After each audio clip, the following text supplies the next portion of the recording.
This week on Quadriga, online surveillance, no place to hide. The NSA scandal has revealed that huge amounts of personal information are being gathered by democratic states. In Germany, this has prompted a particularly fierce debate. Data protection is a very sensitive topic here because of abuses in former communist East Germany and the Nazi era. Controversially, the German government has defended the successes of US surveillance in preventing terror attacks. But do we really need Big Brother to be safe from terrorism? Or will total surveillance spell the end of true democracy? And what can individuals do to protect themselves? Your host this week, Ali Aslan. Hello and welcome to Quadriga. The personal fate of whistleblower Edward Snowden is uncertain, but what is very certain is that his revelations have unleashed a wide debate and many questions about the role of the internet, about privacy and security. Questions I will take up upon with my three guests on today's show. Welcome to Markus Beckedahl, who writes about politics in a digital society for netzpolitik.org. It's an award-winning blog which is widely read across the German-speaking world. He also serves as an expert to the German Parliament's Commission of Inquiry on Internet and the Digital Society. Alan Posener is a correspondent and commentator for the German daily newspaper Die Welt and Welt am Sonntag. He's also one of Germany's most prominent bloggers. And Erich Kirschbaum is a Berlin correspondent for Reuters, the world's largest international news agency. A US citizen, he's been covering German politics since 1989.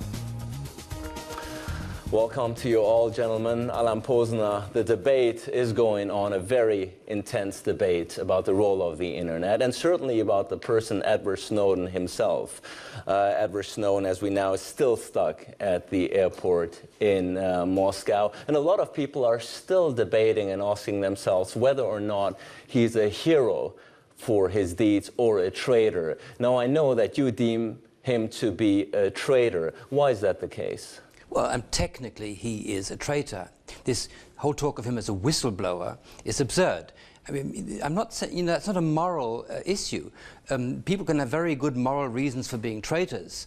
The spies, the atomic spies of the 50s who gave America's atomic secrets to the Russians, they thought they were helping world peace. Mr. Vanunu, who betrayed Israel's atomic secrets to the world, thought he was doing it for the good of world peace. And I suppose Mr. Snowden may have very, I don't know, inside his head, but technically he was entrusted with secrets. He said he would keep these secrets. He took a vow of secrecy, and he betrayed the trust that was placed in him. So he's a traitor. Markus Beckedahl, would you agree with the notion that Edward Snowden is a traitor? Not really. I think he's a hero. He showed courage, and he saw that something is wrong. And he said he don't want to live in a world where everything is being surveilled, what he's doing online. And he wanted to show the world that it's right what a lot of people were thinking about. We had all the debates within the technical community over the last years, but Edward Snowden, he proved it right what we were thinking. But his critics, especially in the United States, are saying that he has compromised national security. Would you agree? Yeah, of course, but also he saved my privacy by bringing this debate to the world. And he certainly has brought this debate to the world. Erich Kirschbaum, you are a US citizen and you are following the debate, even though you're based in Berlin, but you're following the debate in the United States as well very closely. How is he being perceived over there? Yeah, very negatively. I think only about 20% of Americans support Snowden. Most think he is a traitor. I think part of the problem is where he's right now in Moscow, and he was in Hong Kong, and I think that adds to the dubious nature of it all. I mean, but there's a lot of Americans who do consider him to be a hero, and he did stand up for liberty, and that's something that does strike a chord. It's a really tough issue.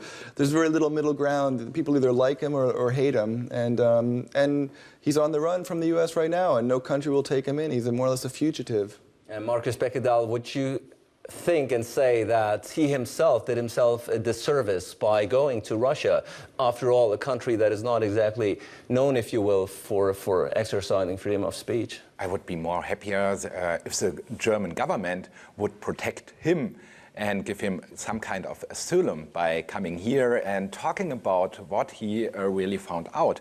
But the German government and a lot of other democratic countries don't want to do it because of the United States and the pressure from them. So I can understand him that he don't want to go into a prison where he might not be able to speak out what he wants to speak out when he comes now to the United States. So you're saying that Germany should have granted him asylum?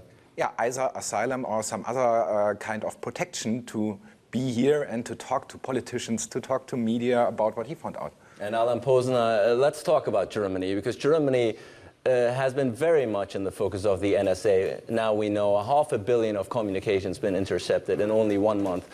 Germany very much in the focus of the NSA. But Chancellor Merkel, after being asked about that in a press conference, said she knew nothing about PRISM, about the activities of the NSA in Germany. Is she lying?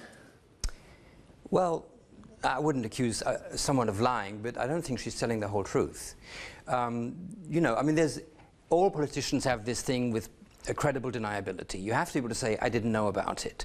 But the very concept assumes that you know a whole lot of stuff that you're not going to tell people about, that you're going to say, I didn't know about. That's the way things work. We have a foreign service agency which is huge. They're constructing this huge big building in Berlin. It's thousands of people. It's not NSA, but it's compared to the German population, it's a whole lot of people. What are they doing?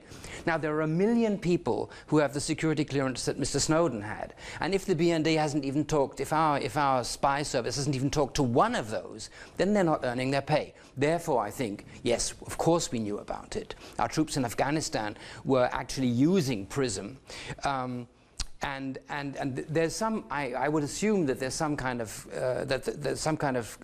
deniability thing involved, where Merkel can credibly say, "No, I didn't know," or "I didn't know everything," or this or that. You know, they have these phrases. It's their business to have these phrases. And let's assume she's right. Let's assume she's telling the truth, that she did not exactly know what the NSA was up to in Germany. Doesn't it make it even worse if the BND, the German intelligence service, which has been using the NSA software X-Keyscore and have been cooperating with the NSA for many years? Is that even worse if the Chancellor doesn't know what the BND is doing? Well, if she really didn't know, that would be really bad. Then the BND would be a state in a state, but it's not the case. Of course, she knew in general terms what was going on. And not only her, but her predecessor, Mr. Schröder. All German governments have had some idea of what the Americans are doing and have cooperated with the Americans because it's in our interest. I thought it was very interesting the way you did this when you talked about democratic states. We are democratic states. We're not democratic states. We and the United States are fighting a war on terror together. We are not friends with the Russians because they are obstructing this war. We are not friends with the Chinese. These are our friends and allies, and we cooperate. And people like Snowden, or people who condone his actions, are actually subverting this effort. They are actually friends of freedom. Yeah, we can debate about how democratic it is if you have, as a society, or you build up a very huge surveillance program and you have secret courts. Secret courts are not really democratic for me. Eric Kirschbaum, let's talk about the German perception again of this NSA scandal, if you will. Many Germans are not happy with the way Chancellor Merkel is handling this issue. Do you think this could affect her re-election bids? We're only a couple of months away from the election in September. Yeah, 2 months away. She's going on a 3-week vacation right now, so she's getting away from it as fast as she can. She's keeping a lot of distance between herself and the scandal, which is a smart thing to do politically, pretending she doesn't have much to do with it. When she seems to be getting away with it, her overall poll numbers are still really good. I mean, the Germans are a bit schizophrenic in this question. They want protection. They don't want to be hit by terror. They're happy when 8 terror attacks are stopped and prevented here thanks to these data. But then the data, it comes out what's going on, and they throw up their arms and start screaming. So what does Germany want? Do they want some protection from terror attacks and to be spared from terror attacks? Or do they want to have 100% privacy? And we'll talk more about the necessary balance between privacy and security indeed. But let's stick with the issue of privacy and the German perception of it. By and large, the Germans are rather sensitive when it comes to data privacy. Polls show that, indicate that over and over again. How about the Americans? Do you think the Americans differ in that regard? A lot less. I mean, the Americans don't have the Nazi past, the Gestapo past to deal with. The Americans don't have the Stasi past to deal with. That was just a few decades ago. People were eavesdropping, and I mean, Americans love the film The Lives of Others. For them, it was incredible that something like that was going on just a few years ago. Americans don't have any kind of past of that. They have a bit more faith in the government to protect them than the Germans. The Germans are a lot more skeptical, a lot more leery of the snooping and the eavesdropping that goes on. Americans, I think by and large, would prefer that the state is there protecting them from 9/11 style terror attacks than worrying about their emails and phone calls being listened on. I think a lot of Americans assume people are listening in any way. I don't think Americans ever assumed they weren't being listened into. And Marcus Beckedahl, would you say that Germans are particularly sensitive when it comes to data privacy? Yeah, sure. We had strong social movements in the 80s against the Volkszählung. The census, you can't really compare to today, where we are storing all kind of data in lots of databases. But this was one of our roots of a data protection movement in Germany. And I know a lot of friends who grew up in the GDR and say, now the feeling of being surveilled, they now the feeling that they can't talk in public whatever they want to talk. They now the feeling how it is to live in a society where you can't really use all your human rights. And they don't want to live in that world. I don't want to live in such a world. So we want to be free in the online world too. I'm shocked that a person with so little idea of what goes on in the world is actually advising our government and our parliament. Mr. Beckedahl, Germans have the most complete record of where everyone is. When you move to Berlin or away from Berlin, when you move your flat, you have to register with an extra, with an institution, a government institution, which has the addresses and names of every German, every person living in this country. Americans don't have anything like that. The Americans would say, would say, what? Your government knows every single person where they live. If you go to school or send your child to school, there is a folder on this child with everything he or she has done, which can be seen by every teacher plus the school secretary, and goes with him from school to school. There is total invasive surveillance of people in Germany, which Americans would never allow. Yet when America tries to do data protection, then everyone is up in arms. Sorry, I'm totally shocked that you bring such examples. It's different if I have to go to an Amt and to tell them I live now in Berlin, then Not it's... only in Berlin, but where? Yeah, exactly. It's totally different comparing to data retention, where it is stored for up to 6 months, where my smartphone was in the last 6 months, and who I met and who I was talking to. It's totally different Your smartphone was in your flat most of the time, where you were talking to people, where the people know it. It's different to storing all my communication data, all my content, maybe for lifelong in the storage centers in Utah. And it's different from when you as a pupil, or your son or daughter as a pupil, wrote something on a blackboard, and it comes in their so-called Schülerakte, in the pupil's file, and it goes from teacher to teacher all through his or her school life, and you can't access it as a parent, you can't access it as a student, but every teacher can. But no one's talking about that. They're all worried that somehow the NSA is snooping on their stupid Facebook communication. But Alan Posener, it's one thing if the German government knows, knows things about its own citizens. It's another thing if another country like the United States is spying on another country's citizens, like in this case. Don't you think that Germany is undermining and compromising its own sovereignty here, if it does nothing? Well, of course, that's the point of secret services. You spy on other people. That's what you have them for. But there's a collaboration between the BND and the NSA. Yeah, also. The BND gets information. The BND cooperates because they want information as well.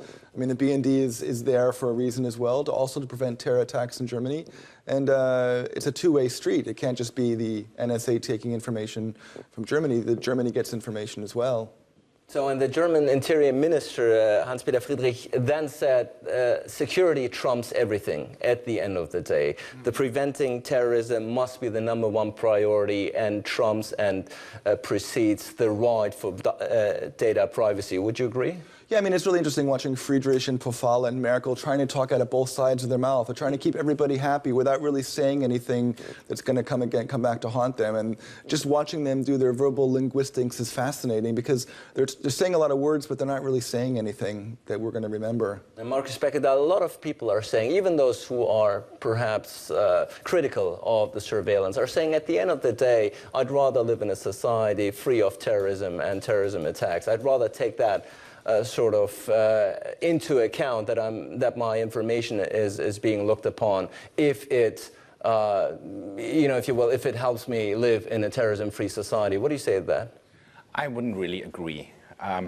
If we want to be live in a very safe society, then maybe we should forbid cars, because there is much more damage and much more dead people caused by cars than by terrorist acts in Germany. This is one argument. The other argument is a lot of people don't really understand how surveillance in the digital age is happening, because somewhere is stored all our communication data. Maybe it's used against us, and it's a bit different to the life of the others, where someone is sitting next door, listening what you are doing. Now it is data storages. Now it is algorithm listen to your communication. And even me, I, as a technical person, I have, or I don't really can understand or feel it how it is. Posener, 57% of Americans are saying, this is from a Washington Post poll, are saying that the #1 priority for a government ought to be to prevent terrorism. Is that also your take? Well, no, actually. I think the priority is to protect life, liberty, and the pursuit of happiness. Like I said in the Declaration of Independence, there's 3 things, and among them is liberty. If the government, in the pursuit of protecting life, obviously there's a certain amount of infringement of liberty, but it has to be discussed, and that's just what happened in the United States Congress, in the House of Representatives yesterday, and they took a vote on whether this NSA surveillance could go on, and it was a narrow vote, and it crossed party boundaries, and that's the way it should be. Instead of getting all hysterical about it, let's discuss it. But it's not happening in Germany. We're getting hysterical about algorithms, where we're one of the few countries in the world which has an institution called Verfassungsschutz, protection of the Constitution, whose only job is to spy on its own citizens. They spy on the left party, although it is a totally legally party operating in parliament. They run the National Democratic Party through so-called V-men, right? And no one's talking about that. Everyone's talking about algorithms. This is, a lot of people are talking about let's close the Verfassungsschutz. Well, I'm glad to hear that from you. Good. There is a sense, though, a lot of people are saying, and the NSA, most importantly, are saying that many terrorist plots have been foiled due to surveillance. But at the end of the day, it did not prevent the attacks in Boston. So what does it tell us about the efficiency of these surveillance? I mean, they always say there's no 100% fail-proof system. I mean, I think Obama's talked about 50 terror attacks have been prevented in the last decade because of it. That's difficult to verify, isn't it? Sure, it's a claim, but I mean, any logical thinking person would think if they're collecting all this data, they must have stopped a few.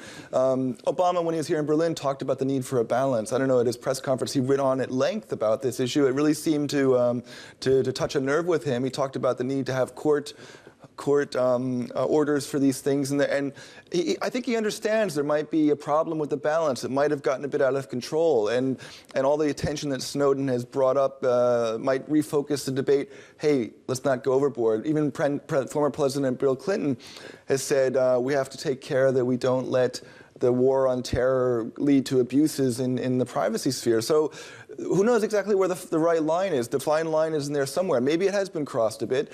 And this debate is just focusing people's attention that it is a problem and it shouldn't go too far, because I don't think anybody in the right mind wants a police state where everything is being watched and snooped on. I mean, there are limits. Marcus Beckedahl, how could such a balance look like?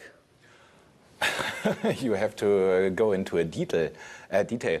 I believe that I don't want to live in a society where everything is being surveilled, and when I'm being surveilled, I change my behavior.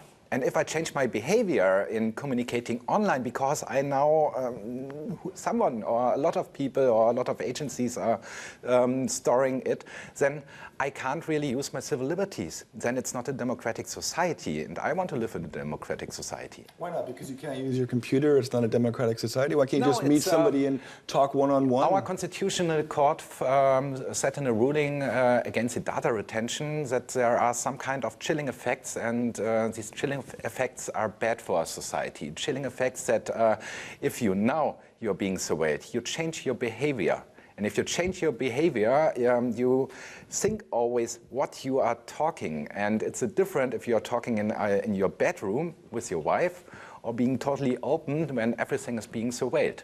But we have a strong protection of civil liberties, that I have private spaces where I can talk to everyone what I really want, I'm thinking. I mean, that's one of the negative factors of this whole thing, is that the terrorists now are changing their behavior as well. The terrorists... They had changed their behavior. A lot of people knew that everything is being surveilled. My parents didn't know it. Now they know it because of Edward Snowden. Intelligence agency people are talking about how it's harder to get information now, that the terrorists themselves have become a little more cautious. Yeah, after September 11, all intelligent terrorists, they stopped communicating digital. All the rest didn't stop. Well, everyone is under surveillance, says Marcus Beckedahl, which of course begs the question, how can one prevent him or herself from being under surveillance? Is there a way for the average citizen to escape from being in the focus of the NSA? Let's have a look. Governments may tell us if we have nothing to hide, we have nothing to fear. But innocent people have been caught up in the Secret Service's dragnet. Can we do anything to protect our privacy besides staying offline? One possible way of keeping our digital traffic anonymous is by using the Tor network. The software bounces data across several continents to prevent the tracking of online movements. Freenet is another tool for concealing communication. It pools storage between different computers on the network and doesn't use web servers at all. Users include journalists and also dissidents living under repressive regimes. But the so-called deep web also has a darker side. It attracts terrorists, drug dealers, pedophiles and other criminals. Posener, there is the argument being made that if you're a law-abiding citizen, you actually have nothing to worry about. If you have nothing to hide, then there is nothing to fear. Do you think that argument falls short? Yes, it does. I mean, it's obvious that over the, not just now, but in the whole history of all democratic societies, there have been innocent victims of security glitches, of over-enthusiastic security people, especially in Germany, by the way. Think of General Kiesling, who was accused of being a homosexual, lost his job because that was considered a security risk. I mean, there was a whole host of, and he was neither homosexual nor would homosexual mean you're a security risk, but this was in the 70s. And there's a whole lot of other people and that was without any kind of digital hitch, and I suppose that, and I haven't heard of any one complaining about being targeted because of their online activities, but it's going to happen, of course, and you have to be very, very vigilant. I mean, trust but verify. You trust your government, but be ready to criticize your government when it goes overboard on stuff like this. Marcus Beckedahl, we just saw in the little clip that there are ways for an individual to protect yourself from surveillance. Now, I'm not a technological expert, and we don't want to go into details, but I'm more interested in finding out who are these people, who are these individuals who are resorting to these measures of applying, if you will, these technical devices to prevent themselves from being surveilled. These are dissidents, for example. If you want to use your freedom of expression right in living in China, and communicating with other people outside of China or even in China, you better should use anonymity tools. If you are a journalist, and you are a journalist, I assume, then you should use these tools to protect your sources. Otherwise, you bring danger to your sources. What about the rotten apples out there, the ones with less noble intentions? They have always been in a society, and they will be. And we didn't have a surveillance state before, and there were a lot of criminals, and we got them, so we will find them in a future too. Eric Kirschbaum, there are a lot of people that are saying, at the end of the day, the users, internet users, are basically, it's their own fault, because they reveal a lot of private information on social networks such as Facebook. And at the end of the day, they don't seem to care. They don't seem to mind that this kind of information, they voluntarily put this kind of information online for their friends and the world to see. So if I could ask, where's the outrage here? What's the big deal? Exactly. It's amazing what people are willing to put of their own personal private life on the internet. It's some sort of a place to put everything about your life, where you've been, what you've done, your pictures for the last 20 years. It never ceases to amaze me, the things I see on Facebook and the internet. So yeah, that's another heavy argument. Hey, it's your own fault. You don't have to put this on the internet. If you want to talk to somebody, go down to the park and talk to them, and you don't have to put it all on Facebook for the world to see. There seems to be a need in people these days to let it all hang out there for the NSA to have a look at. I don't know. Sorry, that sounds like someone who didn't grow up with the internet. I know a lot of people who grew up with the internet, and for these people, it's a Facebook profile site or another social media site. It's something like a living room for them. And it's more like a feeling. There was no generation before growing up with the internet. And if you have your profile page, then you think about it's like a living room at home. Nobody will watch through the window, or nobody assumes watching through the window. I've heard employers, people who hire people, will look at somebody's Facebook page just to find things out. It doesn't have to be the NSA. It's just a lot of a prospective employee, and it's dangerous. Why put something that might prevent me from getting a job into my Facebook page? It seems bizarre. It's also bizarre that social media platforms like Facebook don't think about privacy at the start. It should be the opposite than it is now, that if you start a profile, then it's whole protected against possible looking through the windows by your co-workers. And you should have then the right to switch the data protection rules of Facebook. But now it's the opposite. Everything is open, and this is the status point. Mr. Beckedahl, you may have grown up with the internet, but you don't understand it. You don't understand what Facebook is all about. I do. I have, I don't know, 1,000 so many friends on Facebook, and all these people, all they want is publicity. They don't want to be sat in their living room. No one's happy just to have 5 friends on Facebook, which you would have in your living room. They all want as many friends and likes and this and that as possible. Maybe they want everyone to change your friends.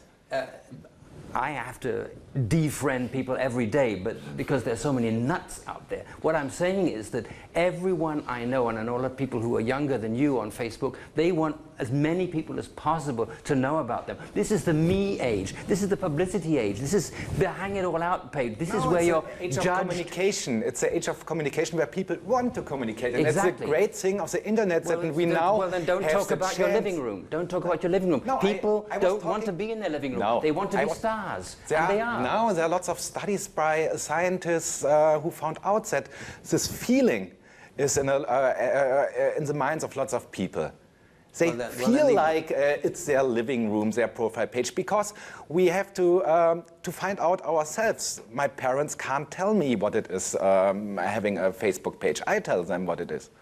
Well, Facebook is certainly one of the companies that has cooperated with the NSA, along with Microsoft, Yahoo, Google, AOL, and Skype, among others.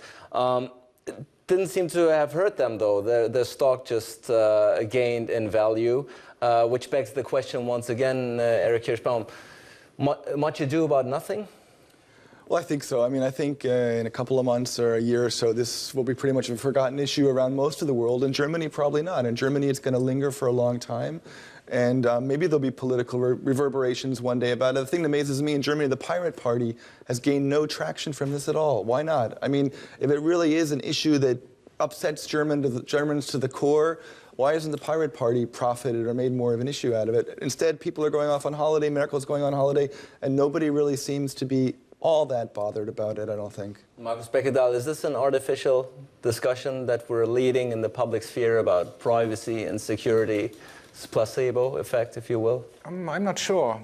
It's a media topic, so journalists like to talk about it, but I think it's good because journalists are part of a public debate, and we bring more attention to the facts that everything is being surveilled.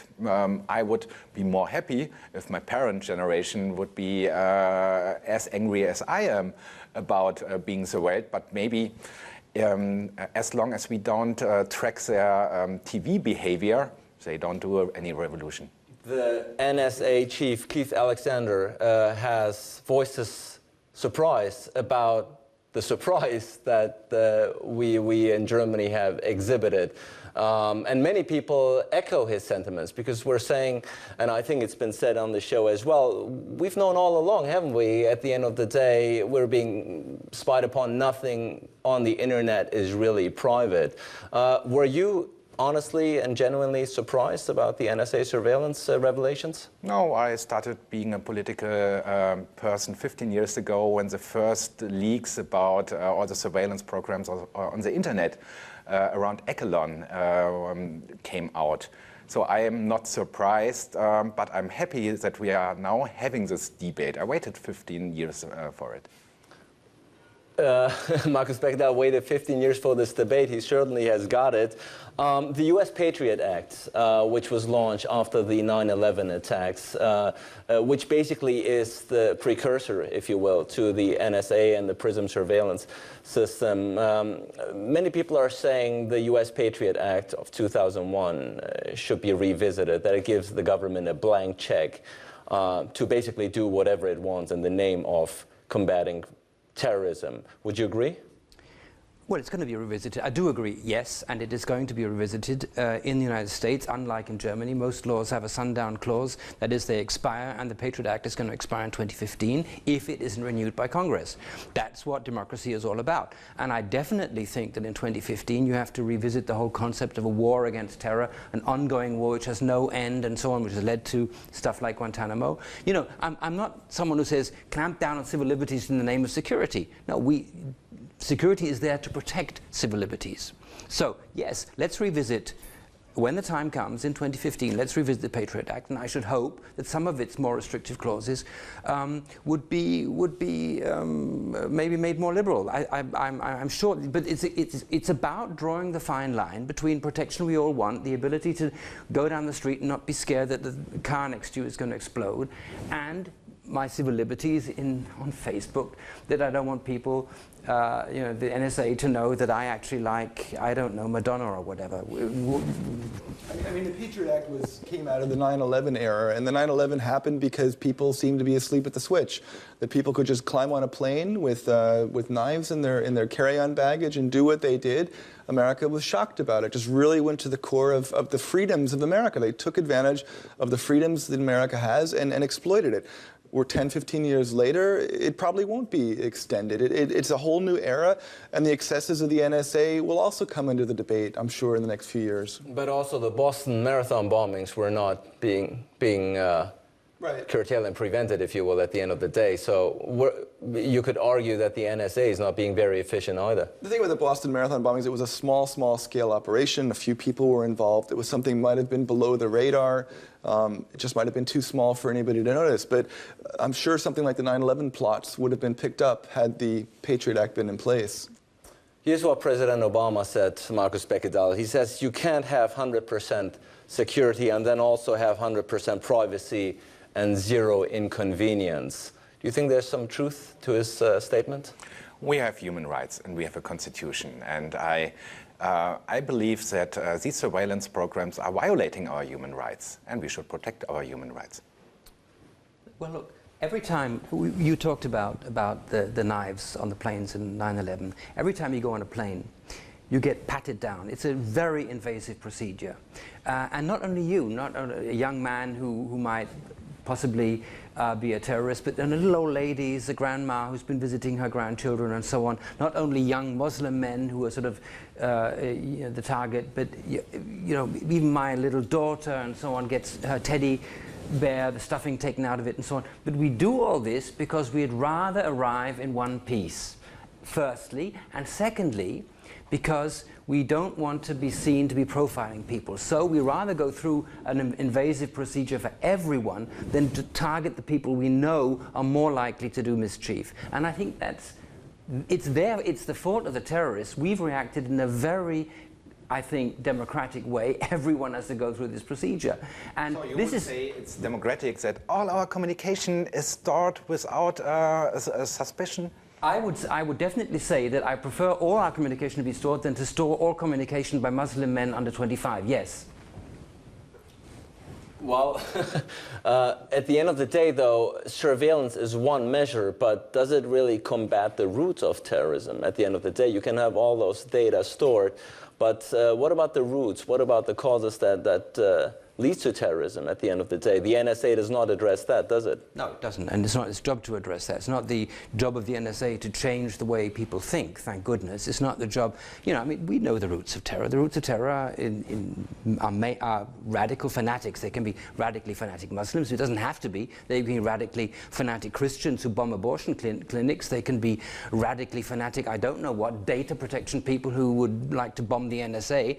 Radical fanaticism is something you can't root out. We never will root it out until we get to genetically engineering people's minds, which I hope we won't do. And, Big Brother is the big term here, Mr. Kirschbaum. At the end of the day, do you think that these revelations by Edward Snowden, do you think he's going to achieve his goals? Do you think, I mean, we're talking about it certainly, so that's one part of him achieving his goals, but do you think in the long run, do you think his revelations will amount to anything substantial, that it will lead to, if you will, change legislation and so on and so forth? I think he's already accomplished a lot. I think he's already been a big corrective. He's got a lot of people thinking about this. He's got Barack Obama answering long questions, talking about the need for balance. I think he's accomplished a lot. He may be seen as a traitor in the eyes of the Americans, but I think a lot of Americans who live abroad don't necessarily see it quite as black and white as that. I think a lot of Americans abroad think that he's done some good things and some important things. And The Guardian is a huge, successful, popular paper. A lot of Americans read The Guardian, especially since 9/11, by the way. They wanted more of a balanced, non-American viewpoint. And it's amazing to me how popular a British newspaper is in the United States. He picked The Guardian out for a reason, and there's a lot of people in this world who think he has accomplished a lot, and he's not just started a debate, he's got people thinking about, hey, has this gone too far? Are there excesses here that are happening? Mark Speckedahl, would you also agree that Edward Snowden is coming out, if you will, as a former agent, has lead to the outcome that he desired? Yes, thank you, Edward Snowden. He brought us a debate. Now we need to go a step further. We need to change legislation. We need to have better privacy rules on the national, European and international level. We need to have more control on our secret services. These examples show us we can't really control them in the moment as a democratic society, but we need to have it.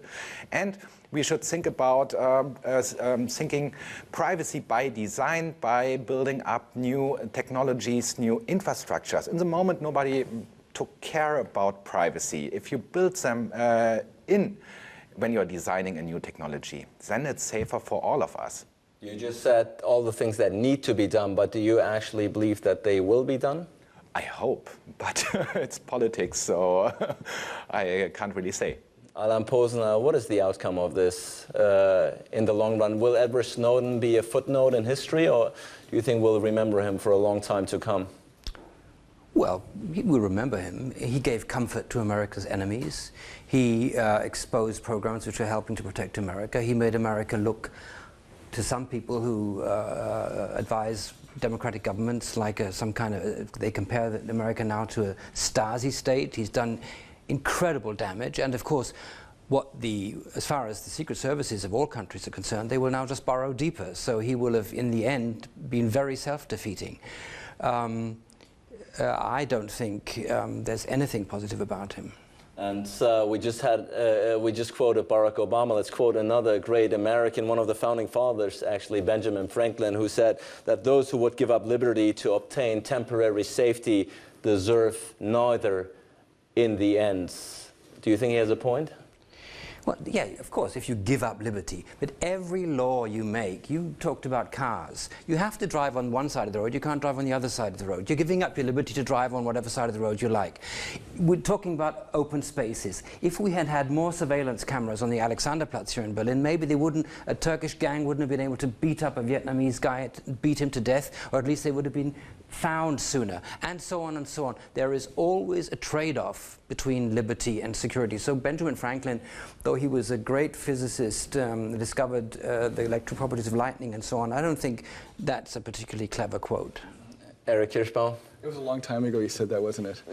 Before the internet. It's certainly been a long time. He hasn't been around for a while. But at the end of the day, do you think that total freedom, as propagated by some, is naive, is not realistic? I think in this day and age, the balance is important. Like Obama and smart people say, that getting the balance right, and if Snowden is a bit of a corrective, that's probably a good thing, and to prevent the abuses from getting out of control. But there's a lot of smart people thinking about this now and talking about it, and they weren't 2 or 3 months ago. So I think the bottom line is Snowden will be more than a footnote in history.